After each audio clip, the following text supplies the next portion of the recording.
कल्पना कीजिए कि अगर हम इंसान एक ऐसे ग्रह पर रहें जो अपने तारे से इतनी दूर से परिक्रमा करता हो जिसकी वजह से उस ग्रह पर केवल एक साल पृथ्वी के 11,000 सालों के बराबर हो। ये सुनने में ही बहुत ज्यादा अजीब लगता है, पर ऐसा विचित्र ग्रह और कहीं नहीं बल्कि हमारे सौर मंडल में ही है, जो प्लूटो प्लैनेट से भी बहुत ज्यादा दूरी से हमारे सूरज की परिक्रमा करता है। सूरज से इतनी दूर होने के कारण ये ग्रह हमारे सोलर सिस्टम के ऐसे रीजन में है जहाँ का तापमान आपको वहाँ जाते ही जमा देगा। तो फिर आज की इस वीडियो में हम इस विचित्र से ग्रह के बारे में ही जानेंगे और साथ ही ये भी जानेंगे कि आखिर क्या होगा अगर हम इंसान इस ग्रह पर जाएं। तो तैयार हो जाइए हमारे संग इस अद्भुत सफर के लिए। जब 14 नवंबर 2003 को माइकल ब्राउन और उनकी टीम मेंबर्स नेपच्यून ग्रह के बाद के ऑब्जेक्ट्स की पढ़ाई कर रहे थे, तभी उन्हें वहां कुछ विचित्र सा ऑब्जेक्ट दिखाई दिया। इस ऑब्जेक्ट ने अचानक से ही उनका ध्यान अपनी ओर आकर्षित किया। लगातार कुछ दिनों तक ऑब्जर्वेशन के बाद उन्होंने ये पता लगाया कि यह ऑब्जेक्ट हमारे सूरज की बहुत धीरे से परिक्रमा कर रहा है, जिसके बाद उन्होंने इस ऑब्जेक्ट को सेडना नाम दे दिया। सेडना, जिसे 90377 सेडना भी कहते हैं, वास्तव में हमारे सौरमंडल में अब तक का खोजा गया सबसे दूर का ड्वार्फ प्लैनेट है। अगर आपको नहीं पता कि एक ड्वार्फ प्लैनेट क्या होता है, तो ड्वार्फ प्लैनेट एक नॉर्मल साइज के प्लैनेट से आकार में काफी छोटा और इनका मास काफी कम होता है।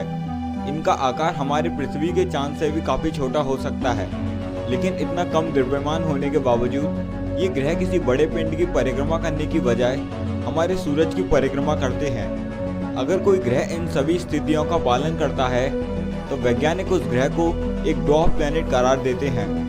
वैज्ञानिकों की माने तो अभी हमारे सौरमंडल में कितने ड्वार्फ प्लैनेट हो सकते हैं, इसका उत्तर अभी किसी के पास नहीं है, लेकिन वैज्ञानिकों ने बहुत से ड्वार्फ प्लैनेट खोजे हैं, जिनमें से कुछ का नाम एरिस, माके, ओमिया, सीरीज और प्लूटो है।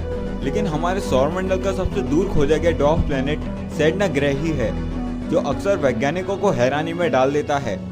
जब वैज्ञानिकों ने इस ड्वार्फ प्लैनेट की ऑर्बिट को स्टडी किया, तब उन्हें ये पता चला कि इस ग्रह की ऑर्बिट हाईली इलिप्टिकल है, जिसका मतलब एक समय ये ग्रह परिक्रमा करते करते हमारे सूरज से काफी करीब होता है, तो वहीं दूसरी तरफ एक वक्त ऐसा भी आता है जब ये ग्रह हमारे सूरज से इतना दूर चले जाता है जिसको फिर टेलीस्कोप से भी देख पाना नामुमकिन हो जाता है।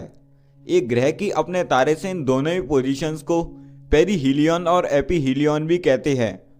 जब सेडना प्लैनेट हमारे सूरज से काफी करीब यानी अपनी पेरीहीलियन पॉइंट पर होता है, तब इस ग्रह की दूरी हमारे सूरज से 76 एस्ट्रोनॉमिकल यूनिट और कहें तो 11 अरब किलोमीटर होती है, जो हमारे सूरज और पृथ्वी के बीच की दूरी का 76 गुना है और हमारे सूरज और नेपच्यून ग्रह के बीच की दूरी से भी 2.5 गुना ज़्यादा है।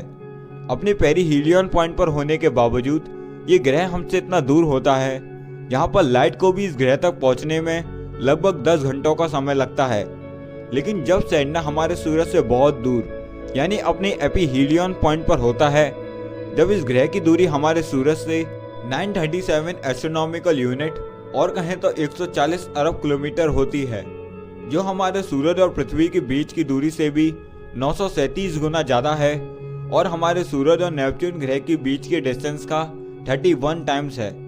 अपनी एपीहीलियन पॉइंट पर पहुंचने के बाद ये ग्रह हमसे इतना दूर चले जाता है, जहाँ पर लाइट को भी अपनी 3 लाख किलोमीटर प्रति सेकंड की स्पीड से पहुंचने में 5.5 दिनों का समय लगता है।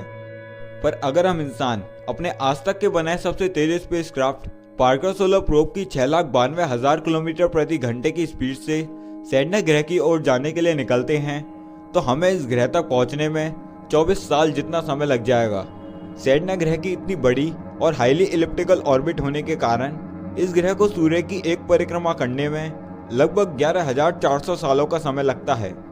फिलहाल तो ये बौना ग्रह हमारे सूरज की 85 एस्ट्रोनॉमिकल यूनिट की दूरी से परिक्रमा कर रहा है, लेकिन जब सेडना पिछली बार हमारे सूरज के सबसे करीब आया था, तब हजारों साल पहले हमारे प्राचीन पूर्वज पृथ्वी पर रहा करते थे।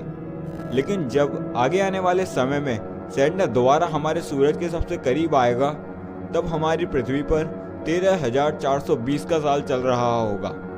इस वक्त तक हम इंसान काफ़ी एडवांस हो चुके होंगे और हमने ऐसे स्पेसशिप्स का निर्माण कर लिया होगा जिसकी मदद से हम इंसान एक स्टार सिस्टम से दूसरे स्टार सिस्टम तक आसानी से जा सकते हो।